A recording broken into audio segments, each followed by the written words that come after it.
One of the functions of belief is taking action. We did a survey of about 2,000 top entrepreneurs, and we noticed that one of the things that people who win in that world have is a bias for action. If they have an inspiration, they act on it. I mean, how many of you have ever had a great idea, talked about it, thought about it, didn't do it, and then someone else did it and was successful, and you went, darn, I should have done that. Maybe it was buy that piece of property. You know, we all have that piece of property we wish we'd bought, you know. Anyway, so we're going to be looking at the idea that taking action is part of law of attraction. See, a lot of people think you can just sit in your room, meditate, visualize having the perfect car, the perfect house, the perfect relationship, and then it'll kind of just come to you. And I always say, unless you live at the bottom of a hill where there's a road, it's probably not going to be a Cadillac show up in your living room, right? So think about this. The last 6 letters of the word attraction spell what? A-C-T-I-O-N, action. Now, there's 2 kinds of actions that are critical. There's obvious actions. If you want a certain kind of car, you should go down and test drive it. You should find out how much it costs. You should see what it costs to maintain it.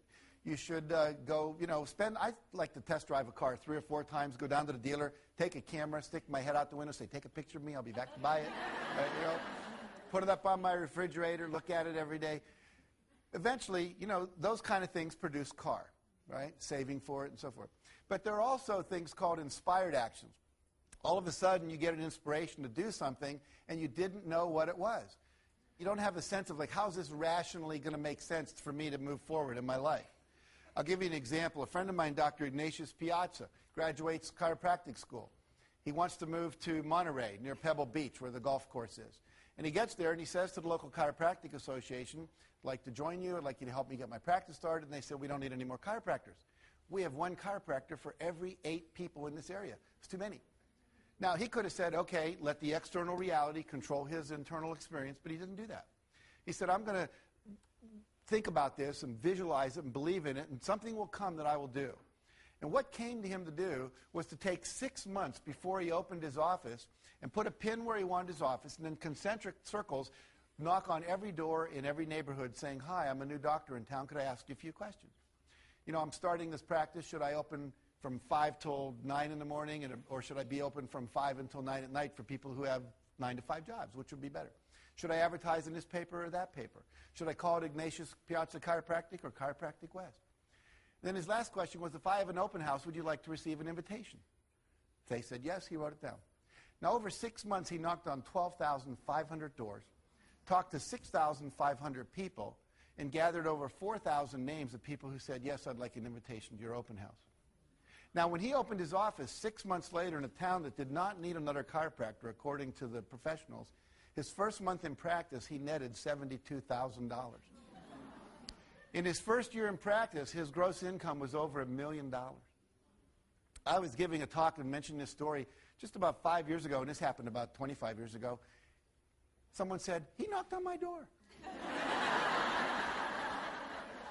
And he left his card. And 2 years later, I needed the chiropractor, and I called him. Because we work with people we know, we've had an experience with, right? So he trusted his intuition. He took action on it. Other people would say, oh, guess I can't have what I want. You got to be willing to take the action. Now, there's 2 kinds of actions. Outer action, what we call the action journey. You're out in the world, you're doing things. And there's inner actions, which are things like meditation and visualization and affirmations. We'll talk about that. Research now seems to indicate that 1 hour of inner action is worth 7 hours of out-in-the-world action. Think about that.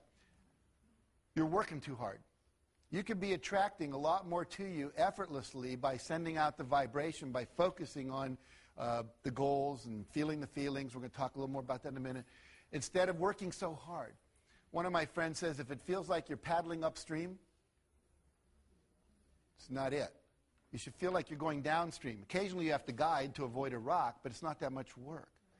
But we've all learned what? Work hard, head to the grindstone, work, And that's really not the way it is. It should be more effortless than that.